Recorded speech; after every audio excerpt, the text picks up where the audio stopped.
Super cool doomsday story. Floods, extreme cold, high temperatures, earthquakes, tsunamis, insect disasters, acid rain. The female protagonist, who was an orphan, experienced all of the above natural disasters in just 3 years. Jessica and Aster were practicing boxing. Aster's dog thought that Jessica was really being hit. It bit Aster's butt. Even Jessica punched Aster's butt. After a month of heavy rain, flood has submerged the 5th floor. Except for Jim and Mary, who went out to exchange food with men on the 16th floor.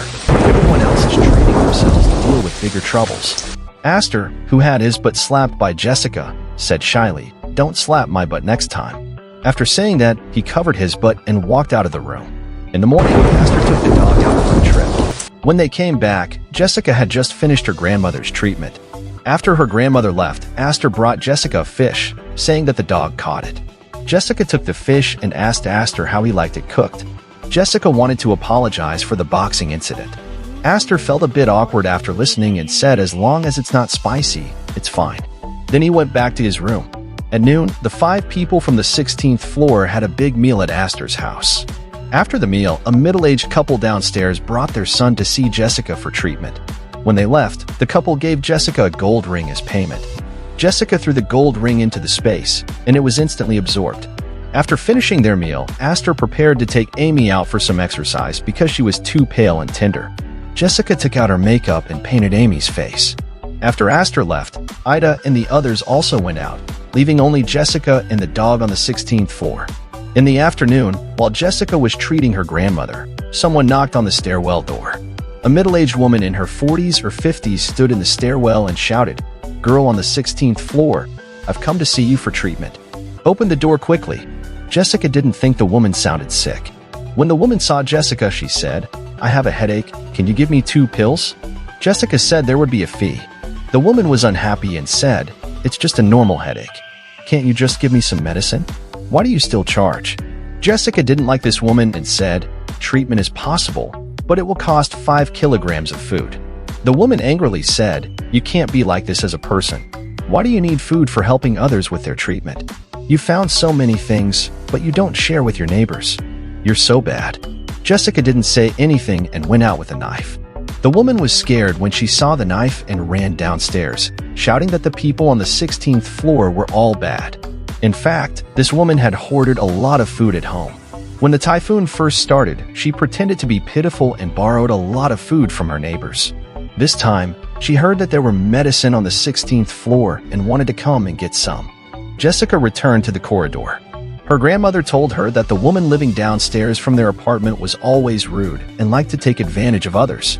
Her grandmother also informed Jessica that the girl living next door often spoke ill of her and spread rumors that Jessica had medicine in her possession. However, her grandmother insisted that Jessica did not have any medicine. The people downstairs believed the girl's words and were extremely jealous of the residents on the 16th floor. Jessica's grandmother lived on the 12th floor. The girl her grandmother was referring to was probably Belle. Her grandmother continued, saying that this disaster had corrupted people's hearts and warned Jessica to be careful when going in and out of the building. Jessica had already witnessed the darkness of human nature in this building, so she was cautious even towards the other residents on the 16th floor. Jessica knew that her grandmother was not someone who had lost her true nature. Her grandmother then said, "The girl on the 12th floor not only spread rumors about you having food, but also tried to seduce the men on the 16th floor, but she failed." Her grandmother mentioned that there were several girls on the 12th floor, and because they had no food, they had to exchange their bodies for meals. When Ida and the others returned in the evening, they brought back a lot of firewood. Aster even dragged a stainless steel water tower, claiming to have found it in a villa area. 3 men struggled to put the water tower on the balcony. Amy sat in Jessica's arms and said, "It's so scary outside. Everything is flooded." When they returned, they also brought back wild game that Jessica's dog had caught. This dog was an expert hunter. After a hearty meal, each person returned to their rooms to sleep. In the middle of the night, Jessica seemed to hear a loud noise, but she did not pay much attention to it because she was too tired. The next day, Jessica was still in charge while the others wanted to go to the villa area again to search for wooden furniture and a water tower. As Jessica watched them leave from upstairs, she noticed that Mary and Mary from downstairs seemed to follow them, along with many other residents from different units. They always saw people from the 16th floor bringing things back, so they decided to secretly follow as well. During lunchtime, when Jessica was treating her grandmother told her that a woman's house was robbed yesterday and all the food was taken. Jessica couldn't care less about other people's well-being. In the afternoon, around 3 o'clock, Aster and the others returned. When Jessica went downstairs to go carry the water tower, she felt something was off. The water tower was unusually heavy, and everyone seemed exhausted. However, no one said a word because there were too many people watching. Once others noticed that the people from the 16th floor were tired, they would rush up to snatch things. Just as they returned to the 16th floor, Ida collapsed on the ground. It turned out that when they went into the mountains, they found a wild boar. In order to catch it, Ida's calf was pierced by the boar's fangs, leaving a bloody hole. Ida said that it was becoming increasingly difficult to find food, and people were starving to death outside every day. In other neighborhoods, people were throwing bodies from the upper floors, and the number of bodies floating on the water was increasing. However, Aster and the dog worked well together. Although several people were injured, they managed to capture 5 wild boars. Jessica understood why the water tower was so heavy. It turned out that a few people had hidden the pork from one of the pigs in the water tower. The rest was hidden in a secluded area in the Villa district. After Ida had bandaged her wounds, the group discussed how to preserve the pork. Without a refrigerator, it couldn't be preserved for more than a few days. Barry suggested using the charcoal they had found earlier to dry the pork into jerky. However, Jessica refused. The whole neighborhood would smell the aroma after roasting 5 pigs, and they wouldn't be able to resist if everyone came to steal it. In the end, they decided to exchange the pork for grains with the men they had encountered before. Jim and Barry had minor injuries, so they took a small piece of pork and went to the department store to find the men. Half an hour later, they returned with news. The leader of the men said that 1 pound of pork could be exchanged for 1 pound of new rice. After thinking it over, Jessica agreed. Food was now the most important thing. The 5 wild boars weighed 1,000 pounds, most of which could be exchanged for grains. The remaining portion could be made into spicy pork sauce. To prevent others from discovering it, Aster suggested preparing it in the Villa district before bringing it back. Coincidentally, they also found 2 cans of liquefied gas in the Villa district, which they stored with the pork. After finalizing their plans, the 3 men packed the pork into backpacks and went to exchange it for grains with the leader. After exchanging for 200 pounds of new rice, they agreed to meet again in the evening for another trade. In the evening, Jessica prepared the ingredients for making chili sauce and others to go to the villa area. She left Barry behind to take care of Ida. As they walked downstairs, Harry stopped Jessica at the staircase. Harry was still angry from being dumped by Aster in the morning. Blocking their way, Harry said, "You guys on the 16th floor are always moving so many things. Do you need our help?"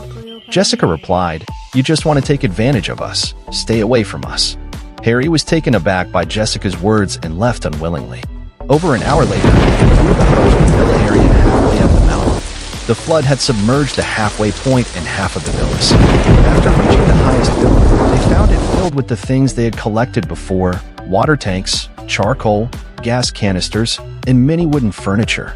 Soon after, Aster and Jim returned with a wild boar to trade with the leader. Jessica asked the dog to guard the door and took out a battery-powered blender from the space to start making meat sauce. Before Aster and Jim came back, she had prepared 2 large pots of meat sauce. Aster and Jim were amazed when they returned. Jim couldn't wait to sit down and eat the meat, saying that they would finish the remaining 2 boars tomorrow. He added that our food should be enough for 1 or 2 years. Jessica replied, "Maybe." Jessica had survived extreme cold weather in her previous life and knew that they had to wait for the flood to evaporate and recede before the authorities could establish a solid base. At that time, Jim and the others would have a chance to survive by going to the base. After Jim finished eating, he jokingly said, "What kind of person will marry Jessica in the future?" Jessica, feeling disgusted, replied, "Definitely not you." At that moment, Aster glanced at Jessica. The next day, when Jessica woke up, Aster and the others had already completed the pork transaction. After returning to the 16th floor, Jessica counted the gains from this time: 900 kilograms of rice, 80 kilograms of dried meat, and 50 kilograms of spicy meat sauce. After distributing the supplies, Jessica no longer went out. Aster, Barry, and the 3 of them moved the supplies from the villa back. They worked tirelessly for 7 days. On the 60th day of the torrential rain, Jessica's combat effectiveness increased under Aster's training. During this time, their relationship seemed to deepen as well. When everything was normal on the 16th floor, people downstairs started speculating again, but no one dared to go up to the 16th floor alone. Until that day, with the encouragement of his subordinates, Harry led everyone to charge up. Jessica and Aster had just finished their boxing practice when they heard a knocking sound at the stairwell. A person dressed very securely handed a note through the crack in the door. That person said, "You are in danger. Be careful." Jessica recognized that the person was David. The note on the paper reads, "Harry, along with everyone in the unit building, wants to forcefully take the food from Jessica and the others. Ida is very angry when she sees the note. Now, the supplies are our lifeline, and no one should think about taking them away." Aster also says that although they only want a portion, there will be more incidents like this in the future. Kindness will only harm oneself in the apocalypse. David's note says that they will probably come tomorrow. Everyone should go back to their rooms and prepare. Jessica takes out protective clothing against slashing and even modified one for the dog. The next morning, just as the sun rises, Jessica hears a knocking on the door. Harry says a lot of hypocritical words at the door, but no one says anything. So, Harry decides to pry open the door. This group of people reveals their greedy eyes, as if opening the door on the 16th floor will bring them endless food. These people have gone crazy from hunger, while they have to starve while watching the people on the 16th floor eat their fill every day. The more they think about it, the angrier they become, and they pick up tools to pry open the door. Just as they are about to take action, the sound of the door opening upstairs suddenly comes. The stainless steel door, filled with spikes, is slowly opened, followed by steady footsteps. This group of people becomes nervous. After the door opens, Jessica comes out with a sharp knife. The second person to come out is Ida, the national champion in martial arts. Jim and Barry come out next, one with a baseball bat and the other with a spiked club. Lastly, Aster comes out, who is the most ruthless person here. The dog also comes out. These people see how strong the dog looks and become even angrier. In the apocalypse, dogs should be eaten as food, but now they are so strong. These people want to take all the food from the 16th floor.